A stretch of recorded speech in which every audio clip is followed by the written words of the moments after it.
Welcome back to my channel. അപ്പോൾ ഇന്നൊരു easy recipe ആയിട്ടാണ് വന്നിരിക്കുന്നത്. ഞാനൊരു കോക്കനട്ട് ജെല്ലിയുടെ റെസിപ്പിയും ഒരു കോക്കനട്ട് പുഡിങ്ങിൻ്റെ റെസിപ്പിയുമാണ് കാണിക്കുന്നത്. അപ്പോൾ അതിനായിട്ട് ഞാൻ ഒരു കണ്ടെയ്നർ കോക്കനട്ട് വാട്ടർ എടുത്തിട്ടുണ്ട്, കരിക്കിൻ്റെ വെള്ളം. അത് 520 ml ആണ്. പിന്നെ ഒരു കോക്കനട്ട് ക്രീം എടുത്തിട്ടുണ്ട്, അത് 400 ml ആണ്. അപ്പോൾ നമുക്ക് തുടങ്ങാം. അപ്പോൾ ആദ്യം ഒരു കോക്കനട്ട് ജെല്ലിയാണ് കാണിക്കുന്നത്. അപ്പോൾ അതിനായിട്ട് ഞാൻ ഇവിടെ എടുത്ത് വയ്ക്കുന്ന കരിക്കിൻ്റെ വെള്ളം ഒന്ന് അരിച്ചാണ് എടുക്കുന്നത്.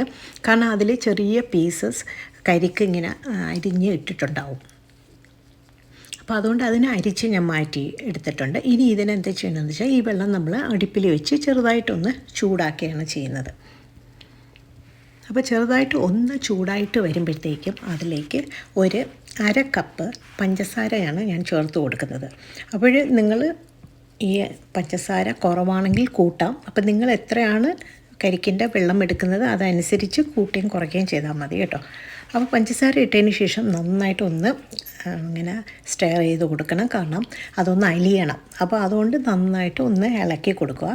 പഞ്ചസാര അലിഞ്ഞതിന് ശേഷം അടുത്തത് ഇതിലേക്ക് നമ്മൾ അഗർ പൗഡറാണ് ഞാൻ ചേർത്ത് കൊടുക്കുന്നത്. അപ്പോൾ ജെലാറ്റിൻ എടുക്കാം, അല്ലെങ്കിൽ ചൈന ഗ്രാസ് എടുക്കാം, ഏതായാലും കുഴപ്പമില്ല. 2 ടേബിൾ സ്പൂണാണ് ഞാൻ ഇട്ട് കൊടുക്കുന്നത്. ഇപ്പം 3-ൽ ഏത് എടുത്താലും ഒരേ എഫക്റ്റാണ്, കുഴപ്പമില്ല. നിങ്ങൾക്ക് ഏതാണ് കിട്ടുന്നത് അതെടുക്കുക. അപ്പോൾ 2 ടേബിൾ സ്പൂൺ അഗർ പൗഡറുമാണ് ഇട്ട് കൊടുക്കുന്നത്. എന്നിട്ട് നമ്മൾ നന്നായിട്ട് ഇളക്കിക്കൊണ്ടിരിക്കുക. ഒരു 10-15 മിനിറ്റ് നമ്മൾ ഇളക്കുമ്പോൾ ഇതേപോലെ ഒന്ന് ഒരു ഒട്ടുന്ന ഒരു പരുവം വരും. അപ്പോൾ പഞ്ചസാര പാനിയില്ലേ, അതാണ് അതിൻ്റെ കണക്ക്. എന്നിട്ട് അതിനെ നമ്മൾ സ്റ്റൗ ഓഫ് ചെയ്തിട്ട് ഒരു ചെറിയൊരു ഗ്ലാസ് ജാറിലോട്ട് ഞാൻ മാറ്റിയാണ്. അതിൽ അപ്പോൾ നമ്മൾ ഈ ഒഴിച്ചു കൊടുക്കുന്ന സമയത്ത് ചെറിയ ഇങ്ങനെ കുമിളകൾ വരും. അപ്പോൾ ആ കുമിളകളെല്ലാം പെട്ടെന്ന് തന്നെ എടുത്ത് മാറ്റാൻ നോക്കണം കേട്ടോ, ഇല്ലെങ്കിൽ ആ കുമിള അതേപോലെ തന്നെ ഇരുന്ന് അങ്ങ് ഉറയും. അപ്പോൾ അതിനെ നമ്മളൊരു ചെറിയൊരു സ്പൂണോ എന്തെങ്കിലും വെച്ചിട്ട് അതിനെ ഒന്ന് ഇതെടുക്കണം. എന്നിട്ട് ഇതിനെ നമ്മൾ ഒന്ന് തണുപ്പിക്കാൻ വെക്കണം. അപ്പോൾ ആദ്യം ആ കുമിളകളെല്ലാം ഒന്ന് ഞാൻ മാറ്റാൻ നോക്കിയാണ് കേട്ടോ. ഇതിനെ ഒന്ന് തണുക്കാൻ ഒരു സൈഡിൽ വെക്കുക. എന്നിട്ട് ഇനി അടുത്തത് കോക്കനട്ട് പുഡിങ്ങിനായിട്ട് ഉള്ളത് നോക്കാം. അപ്പോൾ അതിനായിട്ട് ഞാനിവിടെ കോക്കനട്ട് ക്രീമാണ് എടുത്തിരിക്കുന്നത്. ഇത് നല്ല തിക്കാണ്. അപ്പോൾ നിങ്ങൾക്ക് വേണമെങ്കിൽ കോക്കനട്ട് പാലിൽ ഉണ്ടാക്കാം, നല്ല കട്ടിപ്പാലിൽ ഉണ്ടാക്കാം, അല്ലെങ്കിൽ നമ്മുടെ കരിക്ക് അരച്ചുണ്ടാക്കാം. അപ്പോൾ ഇവിടെ ഒരുപാട് തിക്കായതുകൊണ്ട് തന്നെ ഞാൻ 1 ഗ്ലാസ് വെള്ളവും കൂടെ ഇതിൻ്റെ കൂടെ ചേർക്കുന്നുണ്ട് കേട്ടോ. എന്നിട്ട് നന്നായിട്ട് ചെറുതായിട്ടൊന്ന് ചൂടാക്കി കൊടുക്കാം ഇങ്ങനെ. എന്നിട്ട് സെയിം പ്രോസസ്സ് തന്നെയാണ് നേരത്തെ ചെയ്ത പോലെ തന്നെ ഞാൻ വീണ്ടും ഇതിൽ ഒരു 1/2 കപ്പ് പഞ്ചസാര ചേർത്ത് വീണ്ടും ഇളക്കുന്നുണ്ട്. എന്തിനാന്ന്, അപ്പോൾ കരിക്ക് അരച്ചും ചെയ്യാം പുഡിങ്ങിന്, അത് നല്ല ടേസ്റ്റാണ് കേട്ടോ പുഡിങ്ങിന്. പിന്നെ കോക്കനട്ട് ഇതിനൊക്കെയുള്ള കട്ടി ക്രീമിലും ചെയ്യാം. അതിനുശേഷം വീണ്ടും ഇവിടെ പഴയ പോലെ തന്നെ 2 ടേബിൾ സ്പൂൺ അഗർ പൗഡറും കൂടെ ചേർത്ത് കൊടുക്കുന്നുണ്ട്. പെട്ടെന്ന് ഉണ്ടാക്കിയെടുക്കാൻ പറ്റുന്ന ഒരു റെസിപ്പിയാണ് ഇത് കേട്ടോ. അപ്പോൾ അതും കൂടെ ഉണ്ടാക്കിയിട്ട് ഇതും കൂടെ ഇട്ടതിന് ശേഷം നന്നായിട്ട് നമ്മളൊന്ന് ഇത് കണക്ക് ഒന്ന് ഇളക്കി കൊടുക്കുക. ഒരു 10-15 മിനിറ്റ് ഇങ്ങനെ ഇളക്കിയാൽ മതി. അപ്പം നമുക്ക് ഇങ്ങനെ എടുത്ത് കയ്യിൽ നോക്കുമ്പോൾ അറിയാം, ഒരു ചെറിയൊരു ഒട്ടൽ പോലെ വരും. അപ്പോഴത്തേക്കും തന്നെ നമുക്ക് ഇറക്കാം ഇത് കണക്ക്. ഇപ്പോൾ ഇവിടെ റെഡിയായി വന്നിട്ടുണ്ട്. അപ്പോൾ അതിന് നമുക്ക് സ്റ്റൗ ഓഫ് ചെയ്തിട്ട് ഏതെങ്കിലും ഒരു ഗ്ലാസ് കണ്ടെയ്നർ, അല്ലെങ്കിൽ ഏതെങ്കിലും ഒരു സ്ക്വയർ ആയിട്ടുള്ള കണ്ടെയ്നറോ, ഇപ്പോൾ നിങ്ങൾക്ക് എങ്ങനെയാണ് വേണ്ടത് ആ ഷേപ്പ് കിട്ടും. ഏത് പാത്രത്തിലാണ് ഒഴിക്കുന്നത് അതിൻ്റെ ഷേപ്പിൽ വരുമല്ലോ, അപ്പോൾ അതനുസരിച്ച് ചെയ്യുക.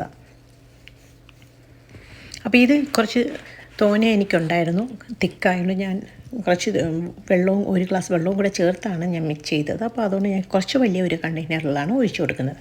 എന്നിട്ട് ഇതിനെ ഒന്ന് തണുപ്പിക്കാൻ ഞാൻ വെക്കുകയാണ്. പിന്നെ അതിലെ കുമിള ഉള്ളതൊക്കെ ഞാനൊന്ന് എടുത്ത് ഇങ്ങനെ മാറ്റുകയാണ് കേട്ടോ, ഇല്ലെങ്കിൽ അത് അതേ കണക്കിരുന്ന് അങ്ങ് ഉറയും. അപ്പോൾ അവിടെ ഇങ്ങനെ ചെറിയൊരു ഹോൾ പോലെ കിടക്കും.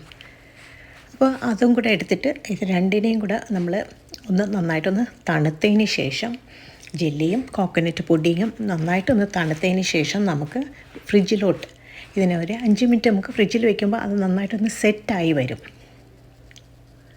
കണ്ടത് ഇപ്പോൾ അതിന് ശേഷം ഞാൻ എടുത്തതാണ്.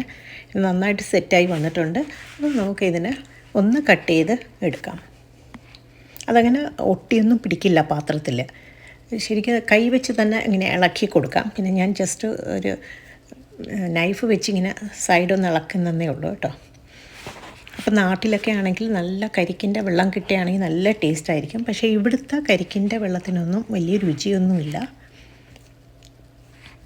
അപ്പോൾ നിങ്ങൾ അതനുസരിച്ച് ചെയ്യുക കേട്ടോ. പിന്നെ ഇത് നമ്മൾ പിന്നെ ഫ്രൂട്ട് സാലഡൊക്കെ ഉണ്ടാക്കില്ലേ, അപ്പോൾ അതിലൊക്കെ ഈ ജെല്ലി ഇടാൻ നല്ലതാണ്. അപ്പോൾ അതേപോലെ വേണമെങ്കിൽ കഴിക്കാൻ കണ്ടോ, നല്ല നല്ല കാണാൻ ശരിക്കും നല്ല ജെല്ലി പോലെ ഇരിക്കും കഴിക്കാൻ. പിന്നെ ഇത് പുഡിങ്ങാണ്. പുഡിങ് നമുക്ക് ഏത് ഷേപ്പിന് വേണമെങ്കിലും കട്ട് ചെയ്തെടുക്കാം. വലുതായിട്ട് വേണമെങ്കിൽ അങ്ങനെ എടുക്കാം, ചെറിയ പീസസ് വേണമെങ്കിൽ ചെറിയ പീസസ് ആയിട്ടും എടുക്കാം. അപ്പോൾ ഞാൻ നേരത്തെ പറഞ്ഞല്ലോ, ഇത് വേണമെങ്കിൽ കരിക്ക അരച്ച് എടുക്കാം. അത് കുറച്ചുകൂടെ ടേസ്റ്റും ആയിരിക്കും കേട്ടോ, കരിക്ക അരച്ചെടുത്താൽ. പിന്നെ ഇതിലേക്ക് റോസ് വാട്ടർ കൂടെ ചേർക്കാൻ മറക്കരുത്, അത് ഞാൻ പറയാൻ വിട്ടുപോയി. അപ്പോൾ കുറച്ച് ഒരു 2 ടേബിൾ സ്പൂൺ റോസ് വാട്ടർ നിങ്ങൾക്ക് വേണമെങ്കിൽ ഒഴിക്കാം, പക്ഷേ ഞാൻ ഒഴിച്ചിട്ടില്ല. ഇത് 2 ടേബിൾ സ്പൂൺ ഒഴിക്കുമ്പോഴത്തേക്കും ആ റോസ് വാട്ടറിൻ്റെ ഒരു ഫ്ലേവർ കൂടെ ഒക്കെ കിട്ടും. അപ്പോൾ ഞാനിവിടെ ഒഴിച്ചിട്ടില്ല കേട്ടോ. പിന്നെ ഈ ഇങ്ങനെ തേങ്ങയുടെ ആ ഒരു സ്മെല്ലൊന്നും ഇഷ്ടമില്ലാത്തവർക്കാണെങ്കിൽ കുറച്ച് റോസ് വാട്ടറും കൂടെ ഒഴിച്ച് കഴിക്കാം. അങ്ങനെ വളരെ ഈസി ആയിട്ട് ഉണ്ടാക്കാൻ പറ്റുന്ന 2 തരം കോക്കനട്ട് ചില്ലിയും പുഡിങ്ങും ഒക്കെയാണ്. അപ്പോൾ നിങ്ങളെല്ലാവരും ഒന്ന് ട്രൈ ചെയ്ത് നോക്കുക, എളുപ്പം ചെയ്യാം. അതെനിക്ക് കുട്ടികൾക്കൊക്കെ ഇഷ്ടപ്പെടുകയും ചെയ്യും. അപ്പോൾ ഒരു ചെറിയ വീഡിയോ ആണ്, എല്ലാവർക്കും ഇഷ്ടപ്പെട്ടിട്ടുണ്ടെങ്കിൽ എല്ലാവരും ഒന്ന് ലൈക്ക് ചെയ്യാനും കമൻറ്റ് ചെയ്യാനും ഒന്നും മറക്കണ്ട. അതുപോലെ സബ്സ്ക്രൈബ് ചെയ്യാനും, ആദ്യമായിട്ടാണ് എൻ്റെ വീഡിയോ കാണുന്നതെങ്കിൽ ഒന്ന് സബ്സ്ക്രൈബ് ചെയ്തേക്കണേ.